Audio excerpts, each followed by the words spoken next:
بسم الله الرحمن الرحيم، والصلاة والسلام على أشرف الأنبياء والمرسلين سيدنا محمد وعلى آله وصحبه أجمعين. أهلا وسهلا بكم في عالم فطوم أحلى.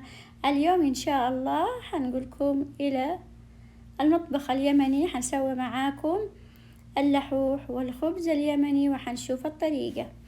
في زبدية حطيت 3 كاسات من الدقيق الأبيض، كاسة من الدقيق الأسمر،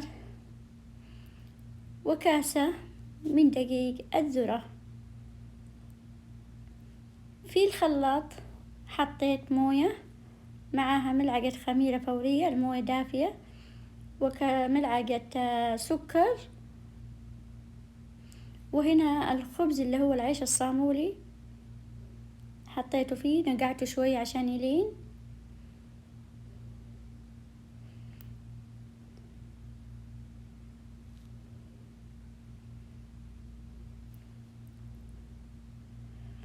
وبعد كده أخلطه في الخلاط.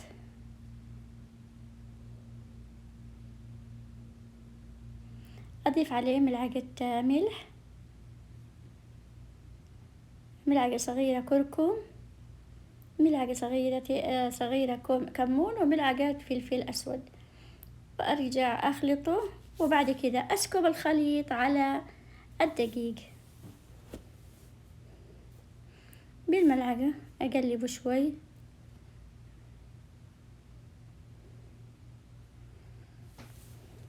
وأضيف موية عليه بالتدريج لحد ما أحصل على عجينة متماسكة.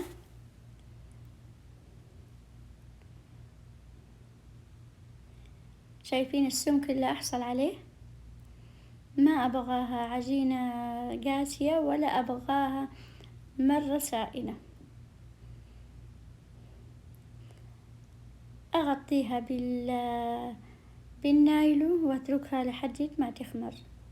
بعد ما خمرت أحط في براد أو أي شيء فيه له فتحة، وأخففه بموية دافية، وأبدأ أحطها على الطوة وأسوي اللحوح.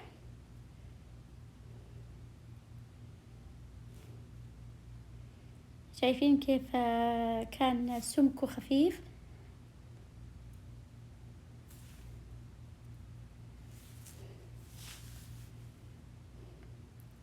على جهة واحدة فقط، وكرر العملية. لازم تكون الطوة حارة. أنا استخدم التيفال عشان ما يلصق. ممكن إذا كان من النوع اللي يلصق تحطي زيت أو دهن.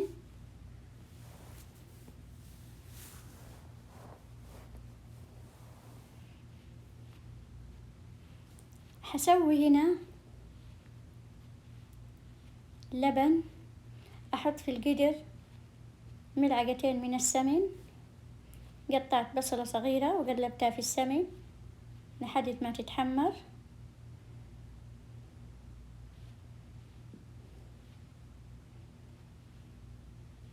حطيت ملعقة كركم وأقلبها.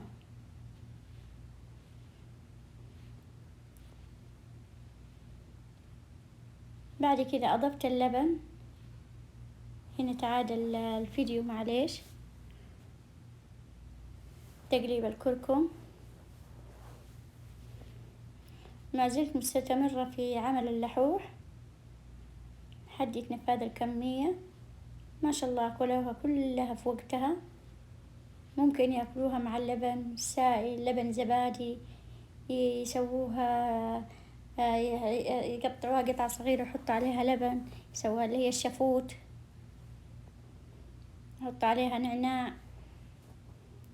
خلاص انتهينا من كمية اللحوح. نبدأ في الخبز. الخبز شوفي هنا تقيل، ما خففته بالموية. هذا السمك اللي كنت مسوياه أحطه على طول على الطوة وهي حارة عشان ما يلصق. هذا النوع من الطوات ما شاء الله دي ما تلصق أي نوع من العجين عليها. وتفرديها، تحطي في يدك شوية موية وتفرديها. شوفوا السمك المطلوب في الخبز. بعضهم يقولوا الخمير، بعضهم يقولوا الكدر.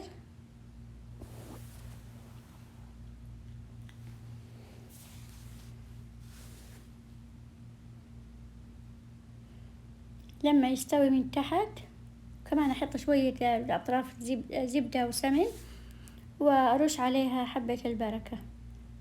بعد كده اقلبها على الجهة التانية.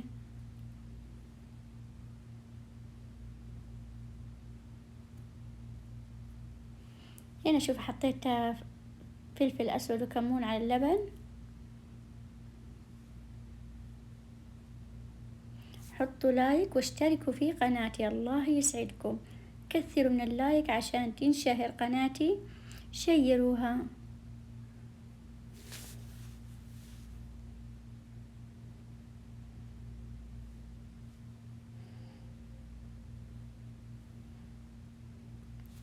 هنا شوفوا الخبيز كيف صار، قلبته على الجهتين وحطيته في هذه الصينية عشان ما يصير مبلول، ينشف. وأبدأ أقطعه إلى قطع صغيرة. هذا النوع. الحبة الثانية سويت حبتين الخبز ويمكن 6 حبات لحوح. شوفوا اللبن لما تحطيه يبدأ يفصل، على طول تحطي عليه الخبز بعد ما قطعتيه قطع صغيرة.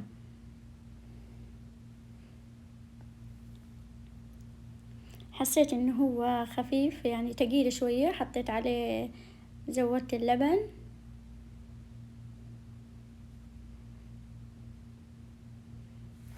اديته حرارة شوي، حطيته اللايك. وهذا هو شكله النهائي. سويت مع السلطة اللي هي كزبرة ونعناع وفلفل أخضر حار، حطيت فلفل أسود وكمون وملح.